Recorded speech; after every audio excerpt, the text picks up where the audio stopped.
Si vous écoutez souvent de l'opéra, des albums concept ou encore des bandes-sons de films ou de jeux vidéo, c'est très probable que vous soyez déjà tombé sur ce qu'on appelle un leitmotiv.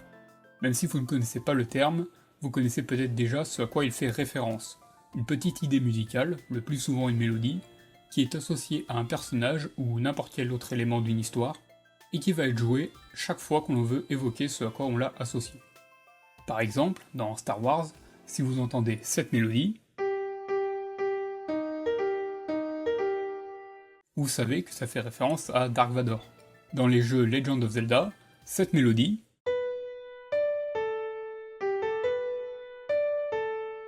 elle est souvent associée à la princesse. Et si vous jouez à Undertale ou Deltarune, vous saviez sûrement déjà ce que c'est parce que la bande-son de ces jeux est quasiment entièrement faite de leitmotifs. Et vous l'avez deviné en lisant le titre de la vidéo, je vais vous parler aujourd'hui d'un thème récurrent sur l'album The Wall de Pink Floyd. Sorti en 1979, c'est le 11e album du groupe, et l'un des plus ambitieux, puisque si le groupe est déjà habitué aux albums concept depuis Dark Side of the Moon en 73, il s'agit là d'un véritable opéra rock, prévu dès sa conception pour des concerts démesurés et une adaptation en film. Alors, que nous raconte cet album ? On a ici l'histoire de Pink, une rockstar qui subit les pressions de sa célébrité et qui a accumulé plusieurs traumas au cours de sa vie. Il n'a jamais connu son père, qui est mort durant la Seconde Guerre mondiale, sa mère était surprotectrice, les profs à l'école étaient tyranniques, et une fois adulte, il a des problèmes d'addiction à la drogue, et en plus sa femme le trompe alors qu'il est en tournée à l'étranger. Vraiment, c'est pas la joie pour lui. Je suis seul contre tous. La vie n'est qu'une pute. Pour faire face à tous ces traumas, il construit peu à peu autour de lui une sorte de mur psychologique, et se replie complètement sur lui-même dans une sorte de tentative de se protéger du monde extérieur. Au bout de la première moitié de l'album, c'est fait, son mur le coupe totalement des autres, et c'est déjà trop tard avant qu'il commence à se rendre compte que c'était pas la meilleure des idées. Sauf que c'est une rockstar, rappelez-vous, il a toujours des concerts à jouer. Et alors que son manager le retrouve quasiment inconscient dans sa chambre d'hôtel, un médecin vient lui injecter un stimulant pour qu'il puisse monter sur scène. Présenté comme ça peut paraître bizarre, mais c'est le meilleur morceau de l'album.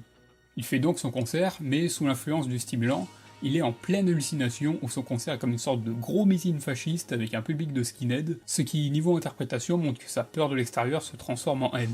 Dans un éclair de lucidité, il se rend compte que le fascisme, c'est pas cool, et s'ensuit une scène psychédélique où différents personnages de sa vie le jugent pour ses actions, ce qui le conduit à être condamné à détruire le mur qui s'est construit et à reprendre contact avec l'extérieur. L'album se finit donc sur une morale que s'isoler tout seul, c'est pas bien, fallait pas le faire. Au cours des chansons qui forment cette histoire, on retrouve un thème assez récurrent, puisqu'on l'entend dans une dizaine de morceaux, à peu près un tiers de l'album. Et ce thème, c'est celui-ci. Ces 4 notes n'ont pas l'air comme ça, mais elles sont vraiment au cœur de l'album. C'est un peu son thème principal, et l'élément auquel on pourrait associer ce leitmotiv, pour moi en tout cas, c'est tout simplement le mur éponyme, et par extension l'idée d'isolation. Et on va voir qu'au cours de l'album, ce thème est réutilisé avec chaque fois des petites variations d'une chanson à l'autre, pour s'adapter au contexte des chansons et à la progression de l'histoire. On l'entend dès le morceau d'ouverture, In the Flesh. Si ici on peut considérer que c'est une simple exposition du thème, dans une forme assez basique, on verra que la reprise du morceau plus tard dans l'album lui donnera une autre interprétation.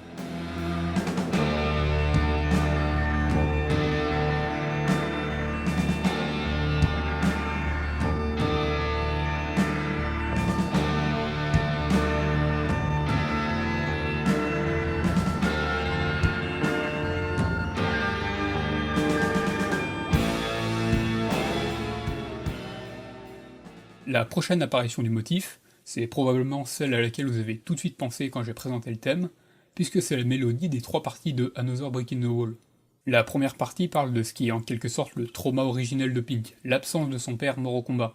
On retrouve donc ici le motif pour représenter ce qui est essentiellement la première brique dans le mur qu'il va construire au cours de sa vie.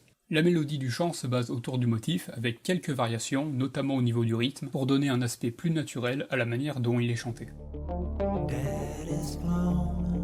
Across the ocean,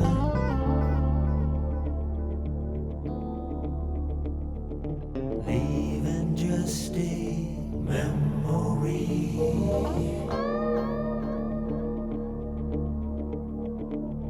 A snapshot in the family album.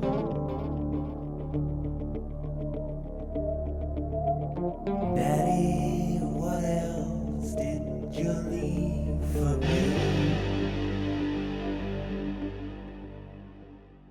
Dans la deuxième partie, sans doute la chanson la plus célèbre de Pink Floyd, les paroles évoquent la sévérité des professeurs dans les écoles britanniques des années 50. La mélodie en elle-même change très peu par rapport à la première partie, mais l'arrangement prend ici une grosse influence du disco, à la suggestion du producteur Bob Ezrin.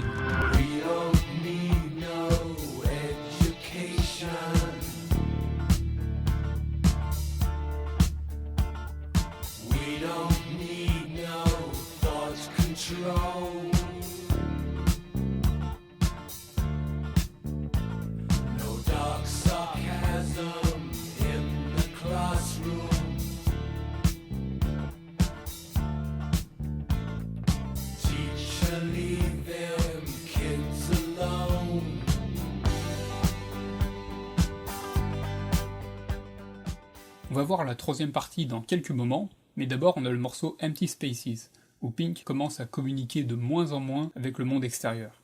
Ici, le thème est transposé en mi mineur et sert de squelette à la mélodie chantée par Roger Waters. What shall we use to fill the empty spaces where we used to talk? Mais si vous regardez l'adaptation en film ou une version live de l'album, Empty Spaces est remplacé par What Shall We Do Now, qui avait été écarté de l'album apparemment pour des raisons de limitation de durée. La chanson parle de Pink, devenu adulte, qui fait face à sa nouvelle vie de célébrité. La première partie est très similaire à Empty Spaces, mais la deuxième partie part dans une direction plus rock et commence par cette utilisation du thème qui rappelle un peu la version de In the Flesh.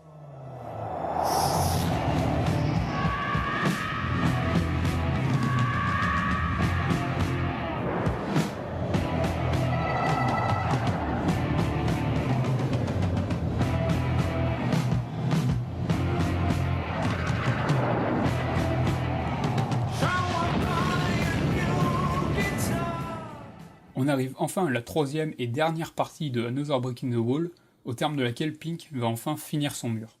On est toujours sur une mélodie très similaire aux deux premières parties, mais cette fois dans une ambiance plus intense, avec Waters qui pousse la mélodie plus haut sur ces deux phrases.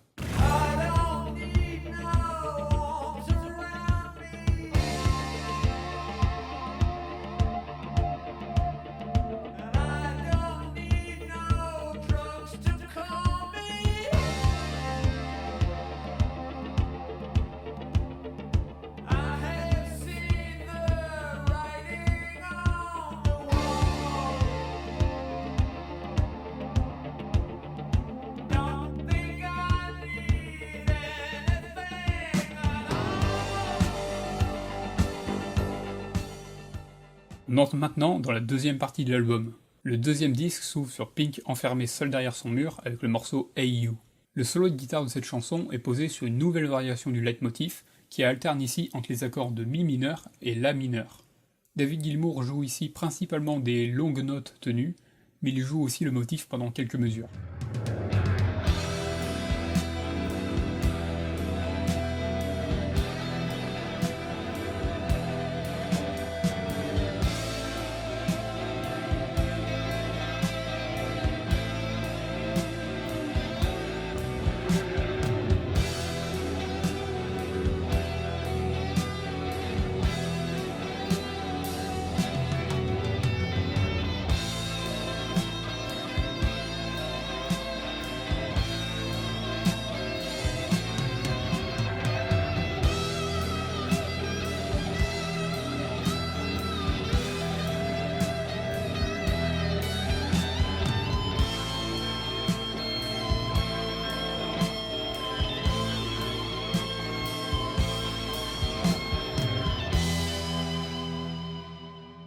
Mais à part sur Hey You, on croise pas vraiment le motif sur la troisième phase de l'album. À la limite, il y a 7 lignes chromatiques dans le passage à la guitare acoustique de Is There Anybody Out There, qui a un peu le même contour que notre motif, mais la question de si c'est réellement une variation du thème reste à débattre.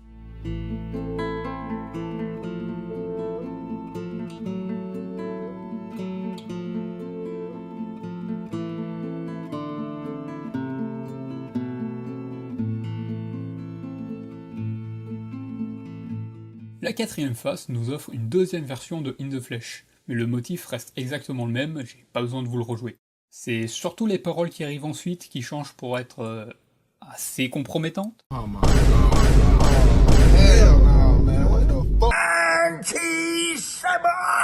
Vous vous souvenez de l'histoire que j'ai racontée plus tôt, où Pink hallucine en imaginant être dans un truc fasciste, tout ça? Eh ben on en est à ce moment-là de l'histoire. Ici, on n'est plus sur juste une exposition du thème, mais si je peux me permettre d'encore placer mon interprétation, c'est le signe que l'isolation de Pink est en train de prendre une dimension plus haineuse envers l'extérieur, ce qui explique les paroles qu'on entend sur cette chanson ainsi que dans Run Like Hell et Waiting for the Worms. Run Like Hell incorpore le leitmotiv de façon assez discrète, au point où on pourrait débattre de si on peut vraiment le considérer comme tel. Le motif ne se trouve pas dans la mélodie, mais dans la progression d'accords au début des couplets, du moins si on compte l'accord de Ré qui les précède.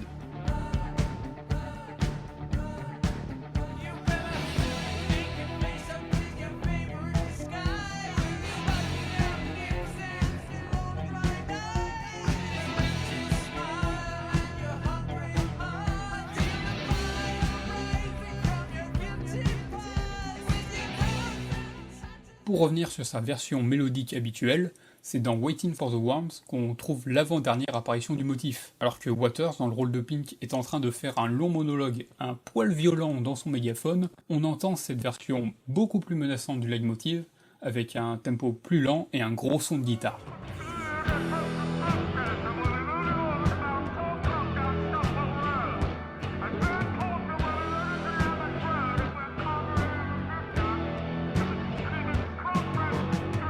La lourdeur de cette version colle vraiment très bien au visuel des marteaux qui marchent, alors qu'on atteint l'apogée de l'hallucination de Pink. On arrive enfin au climax de l'histoire avec The Trial. C'est le moment de mettre à terme toute la tension qui a monté sur cette quatrième face et d'enfin abattre le mur. C'est donc à la fin du morceau qu'on retrouve une dernière fois le leitmotiv, dans une sorte de version hybride entre celle de Waiting for the Worms et celle de Hey You, en ajoutant à la version menaçante de la première les accords de la seconde.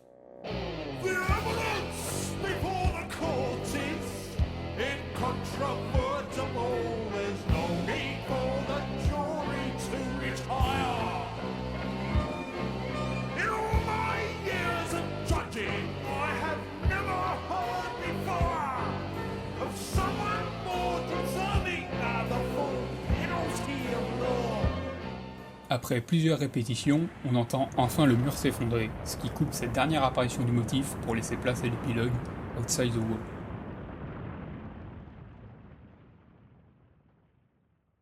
Voilà donc pour toutes les apparitions de ce motif dans The Wall, du moins celles que j'ai pu repérer. Tout ça nous montre comment on peut prendre une toute petite idée musicale et la réutiliser de plein de manières différentes avec des variations assez simples, que ce soit en variant le rythme ou en la transposant par exemple. Si on veut aller plus loin, dans le cadre d'un album concept comme The Wall, ça rajoute une sorte de fil conducteur qui amène de la cohérence à l'ensemble. Même si c'est pas forcément impossible que Roger Waters aimait juste bien ses notes au moment d'écrire l'album et les a mises un peu partout sans signification particulière, j'ai quand même trouvé intéressant de vous donner ma propre interprétation de ce que pouvait symboliser le leitmotiv dans l'histoire. Et si vous avez une analyse différente, n'hésitez pas à la partager en commentaire.